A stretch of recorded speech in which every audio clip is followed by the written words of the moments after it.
Hi, my name is Crystal. You could call me Kairos or Kaymah. I am a Sagittarius. I enjoy long walks on the...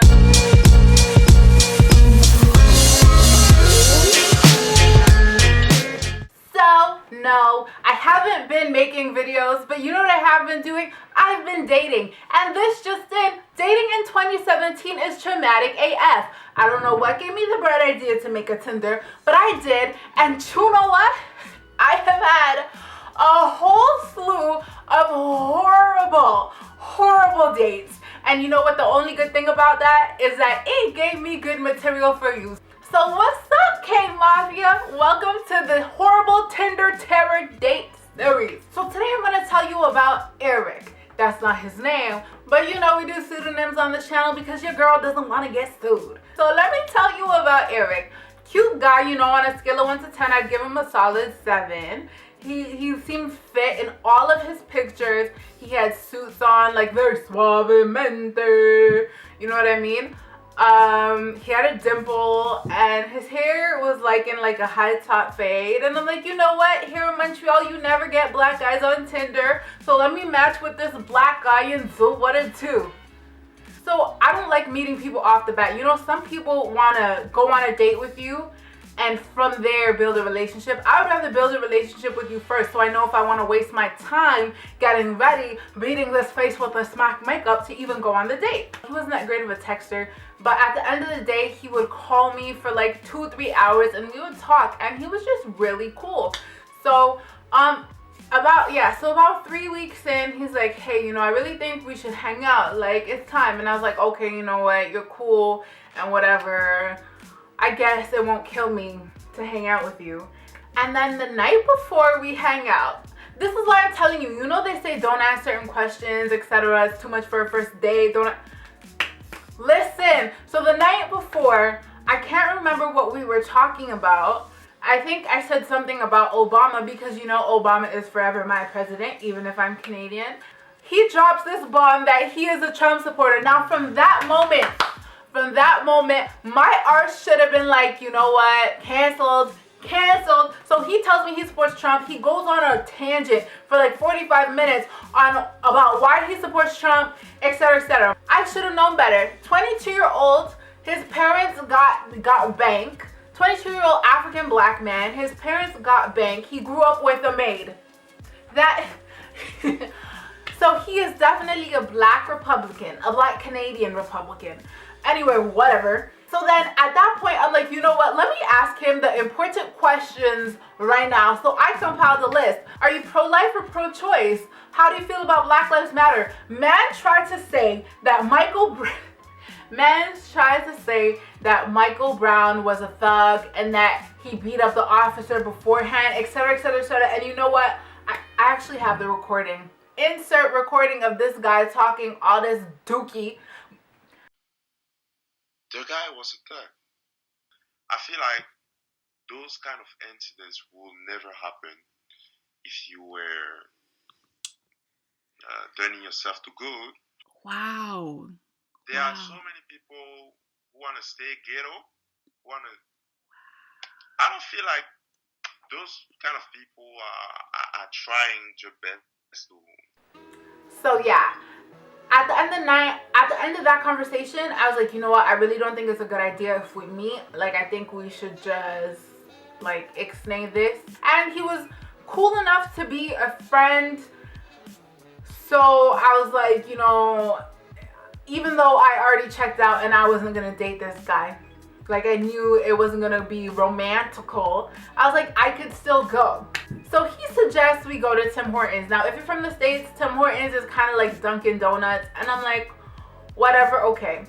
So he's like, oh, let's meet at 4. And I'm like, you sure you don't want to meet at like 4:30, 5:30, like a little later? He's like, no, let's meet at 4. He insists on the time. I need you to understand this. He insisted on the time multiple times. The next day comes. I asked him again, you sure you don't want to meet at 4:30, 5:36, like just later? No, 4 o'clock. I'm like, aight, cool, 4 o'clock. Now, y'all know I'm punctual AF, so I get to the Tim Hortons which was like an hour from where I live, about at 3:45. I'm like, okay, cool. I hit him up. He's like, oh, I'm on the train right now. Fine, not a big deal. He's on the train, but in my head, I'm like, okay, so he's gonna be a little late. He didn't time this properly at all. Whatever. 4 o'clock comes. Nada. 4:15 comes. I'm like, what's good? Where you at? Oh, I'm getting on the bus now. Now, know that from the bus ride from the train station to where this is about a 10-minute bus ride. Tell me how. Tell me how Mans was an hour late. Mans was an hour late. He came 1 hour late. 1 hour late. Now, I know what you're thinking, Crystal, why didn't you leave? Well, you see, my sister was coming into the city that I was at, so I was like, okay, I hit her up. Once he was 30 minutes late, I'm like, hey, sis, like, let me just catch a ride with you to your choir practice. I look cute right now, so at least I could go see Church Bay. So at this point, I'm not really waiting for him. I'm waiting for my sister. So 1 hour late, he pops off the bus. Mind you, so that means when he told me he was on the bus, he lied. Because 2 buses passed. Okay, so he comes in a whole hour late. He comes to my table where I'm sitting and he's like, so you're not going to hug me? He's like, come on, get up, give me a hug. So I give him a hug. The man was frowsy. I give him a hug. I'm sitting down. He's like, why are you mad? You seem like you're mad. Are you dumb? Why am I mad? First of all, I didn't want to come because you support Donald Trump. Second of all, you chose the time after I told you like 5 times you could change the time if it wasn't working for you. Third of all, you are late. You are 1 hour late. And fourth of all, you don't even have the decency to come with a respectable level of hygiene. That's what I don't understand. This is what I don't get. Like, I don't understand. So he's talking and the man keeps trying to touch me and I'm like irritated. He keeps trying to touch my hands and stuff, whatever. And I'm just like, you know what? I don't even want to be in Tim Hortons. Tim Hortons is cold. I don't really want to be around you, but I'm going to be around you anyway. And I'm like, you know what? I want Starbucks. Mind you, the night before, he also said that he doesn't support Starbucks because the Starbucks owner doesn't support Donald Trump. So I'm joking around, you know, like, you know what? Let me just make the best out of this. And so Starbucks is across the street from Tim Hortons. I'm like, oh, you sure you're not going to have a heart attack walking into Starbucks? And he's like, what are you talking about? I'm like, okay. So not only all this stuff, but you don't understand my sense of humor. It's all good because, you know what, language barrier. I didn't even tell you about the foul shit he said days prior that I just chalked up to just being the language barrier. Like, so when we're crossing the street to Starbucks, he's like, you know, I really have to do something to make me being late up to you. And I'm like, yeah, okay. So we go into Starbucks. I'm ordering my coconut milk macchiato and he's next to me.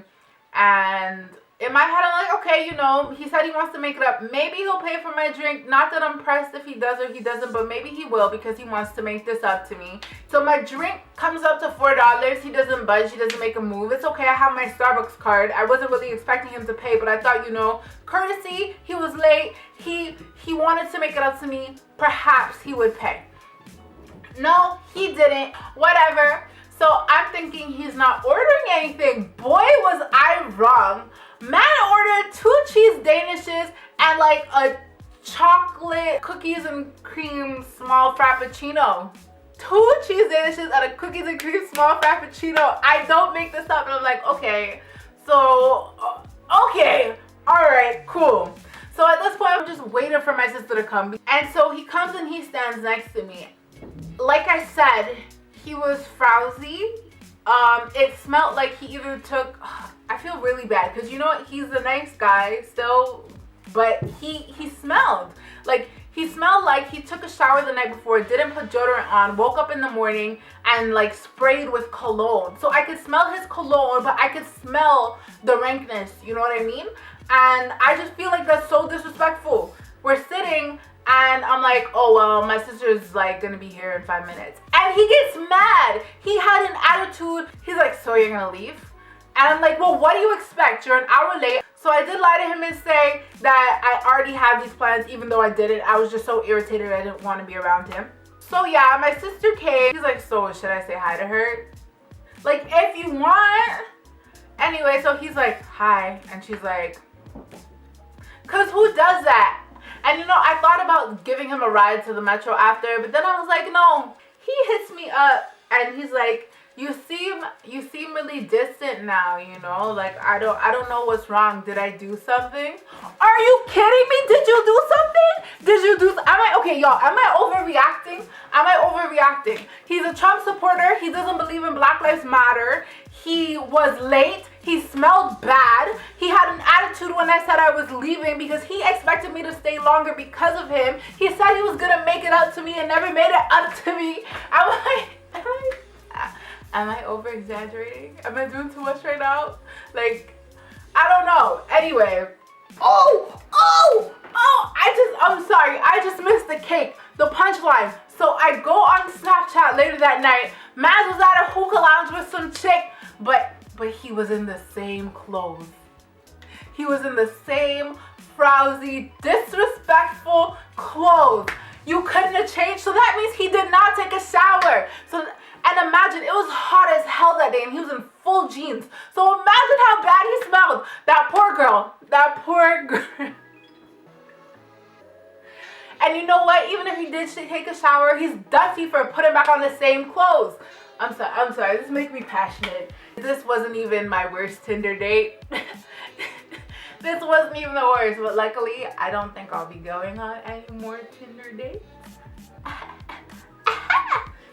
You know, like, I feel like I lucked out. I think I hit the jackpot, but let me not speak too soon. But yeah, so tell me, was I doing too much? I think this was a terrible date. And the thing is that I didn't even give you some of the background. Have you been on a horrible Tinder terror date? Let me know down below in the comments. Tell me if you're ready to hear part 2. The man who pulled out his penis. You know what the funny thing is? I think both of these guys are subscribed to my channel. Okay. Anyway, don't be selfish with your life. Just share with your friends. Don't forget to rate, comment, and subscribe. Love you guys. Later. What more important than the goal, people? For goal, everybody do it for the goal. People say it so. Keep acting like your Bayless. That's what you'll be.